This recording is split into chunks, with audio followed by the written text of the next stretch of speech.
দেশ জুড়ে প্রায় সারা বছরই বিশেষত তরুণ প্রজন্মের দর্শকদের কাছে হলিউড সিনেমার চাহিদা থাকে শীর্ষে। সিনেমা হলগুলোতেও তাই দিন দিন বাড়ছে হলিউড ছবির শো, বাড়ছে আগ্রহ, জমছে টিকিটের লাইন।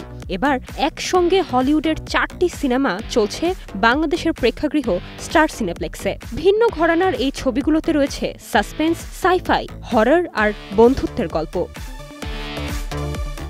এর মধ্যে রয়েছে আলোচিত হরর ছবি মেগান এর সিকুয়েল মেগান 2.0 এবং ফর্মুলা 1 ওয়ার্ল্ড চ্যাম্পিয়নশিপের ওপর ভিত্তি করে নির্মিত ছবি F1। ছবিগুলো আন্তর্জাতিক মুক্তির দিনই গেল শুক্রবার মুক্তি পেয়েছে বাংলাদেশে।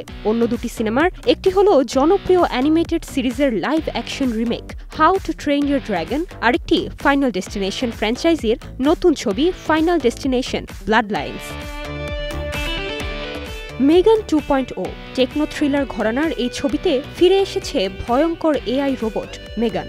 এবার তার সামনে নতুন প্রতিপক্ষ অ্যামেলিয়া। কে বেশি ভয়ঙ্কর, মানুষ না মেশিন? ফর্মুলা 1 রেসিংয়ের গতির নেশায় মোড়া F1। একজন অবসরপ্রাপ্ত রেসার সনি হেইসের চরিত্রে রয়েছেন ব্র্যাড পিট। দুর্ঘটনায় ক্যারিয়ার থেমে গেলেও বছর 10 পর যিনি ফিরে আসেন নতুন এক রেসারের মেন্টর হয়ে। How to train your dragon 1 দশক ধরে শিশু কিশোরদের হৃদয় জয় করে আসা অ্যানিমেটেড গল্প এবার ফিরে এসেছে লাইভ অ্যাকশন রূপে। হিকাপ আর তার ড্রাগন টুথলেসের বন্ধুত্ব যেন বড় পর্দার জন্য এক নতুন রূপকথা। প্রায় 1 দশক পর ফিরেছে ফাইনাল ডেস্টিনেশন ফ্র্যাঞ্চাইজি। এবার গল্প এক পারিবারিক অভিশাপকে কেন্দ্র করে। পুরো ছবিটাই যেন দুঃস্বপ্ন, দুর্ঘটনা, পূর্বাভাস আর মৃত্যুর এক ভয়াল খেলা। Nirjona Nusrat, star news.